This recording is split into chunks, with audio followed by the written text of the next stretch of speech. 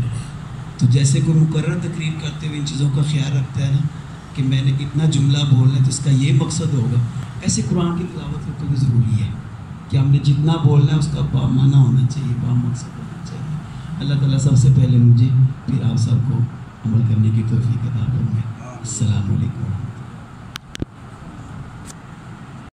اللهم إنك عفو تحب العفو فاعف عنا، اللهم إنك عفو تحب العفو فاعف عنا، إلهنا فاعف عنا، فاعف عنا يا كريم۔